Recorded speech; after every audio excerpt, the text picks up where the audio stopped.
Hello friends, welcome to my channel. Let's have a look at a newly appeared problem, problem 2591.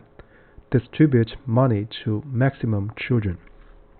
In this video, we're going to share a treatment or explain how to reduce the problem to a easier one, or the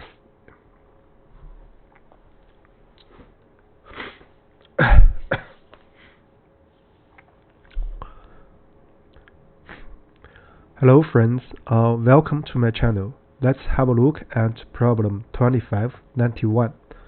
Distribute money to maximum children. In this video, we're going to share a treatment or solution based on reduction of the problem. So we feel that for this problem, the coding is not that essential. However, the reasoning or the reduction of the problem is important. For this purpose, I'll first read through the problem statement to digest the requirements, and then we do the analysis, and finally we explain the logic and the code in line-by-line fashion. So here we are given an integer called money, denoting the amount of money that we have, and another integer called children, denoting the number of children that we must distribute the money to. So we need to obey the following rules. First, all money must be distributed. And secondly, everyone must receive at least $1. And the third one, so nobody receives $4. So we are going to return, or required to return, the maximum number of children who may receive exactly $8 if we distribute the money according to the aforementioned rules. And if there is no way to distribute the money, we're going to return -1. So here are two examples. In the first example, the return is 1. So we have the distribution is 8, 9, 3. So this is the van configuration.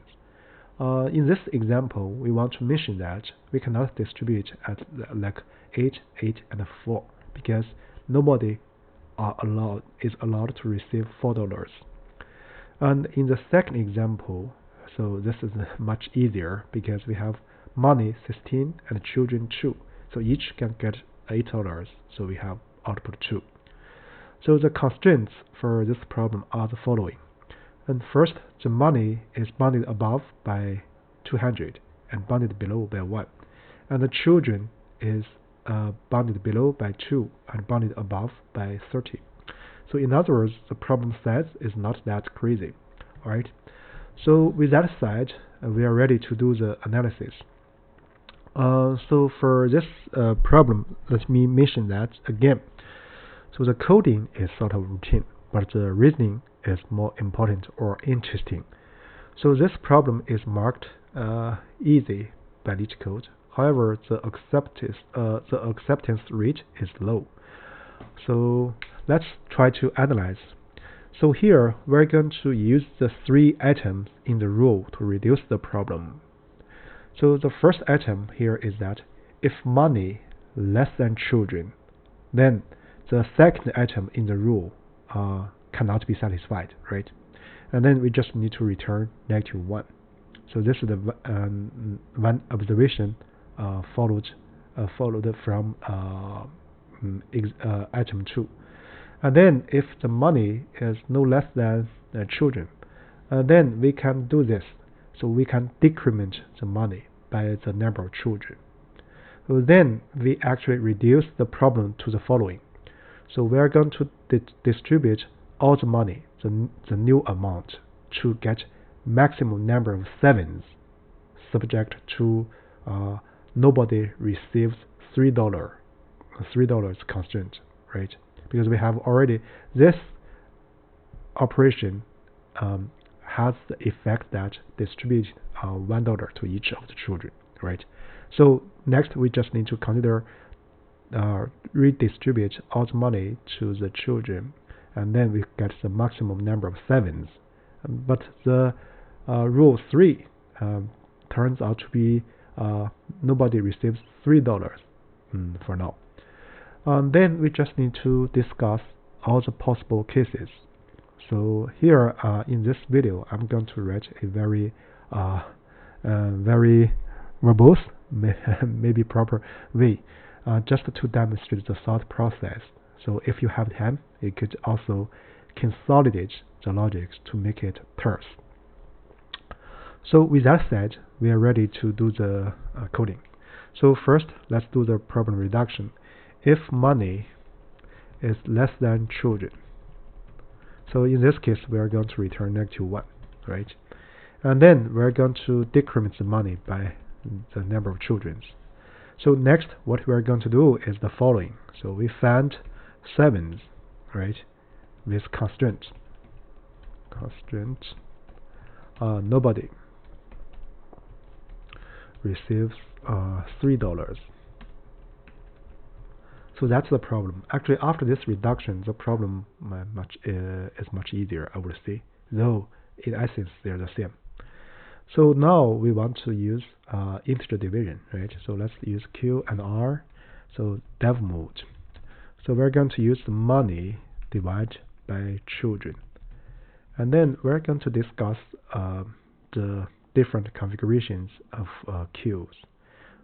First, if Q equals, so this is basically roughly says that each children can get this amount of money, right? So now the reference will be 7. If Q equals 7, then we are going to discuss the R, right? If R equals 0, so in this case, all the children can receive $7. So we're going to return children. So this is the amount. Otherwise, so there's a remainder which is non-zero.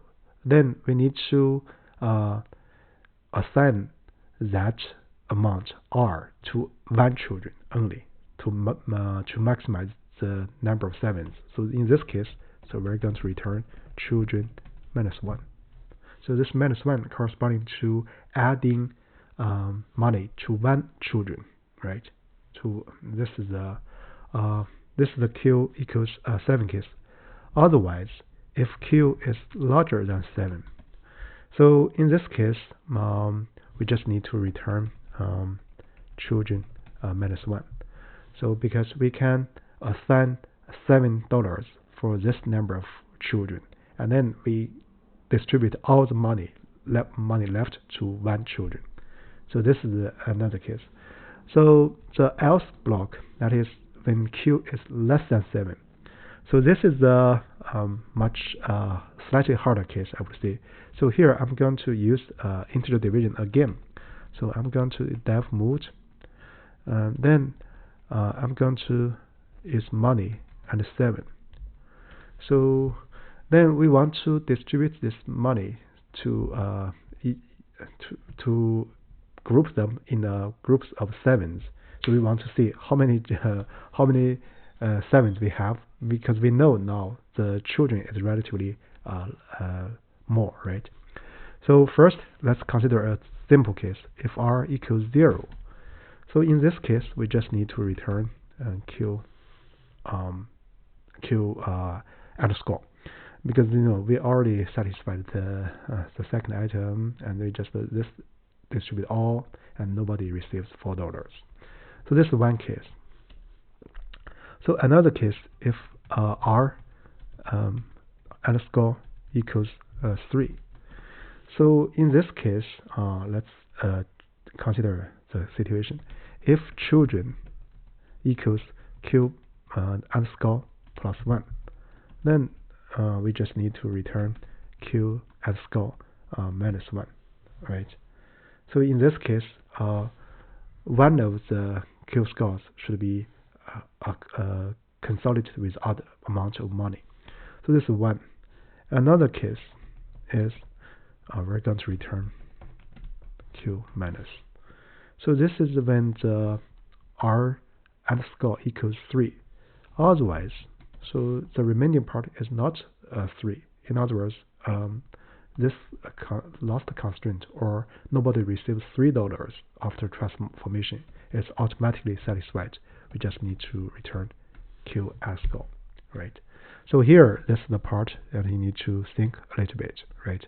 If R equals 3, right, and then we need to distribute that money. So because there's no children allowed to receive $3 more, right? So with that said, I guess this forms a solution format to this easy but interesting problem. So let's do a check, I guess. Yeah, it passes the first example. Now let's look at the generic case. Yeah, it passes the other generic cases. So with that said, I guess that's it about this problem and this video. If you are interested, you are welcome to follow up me in YouTube and practice more problems. With that said, thank you.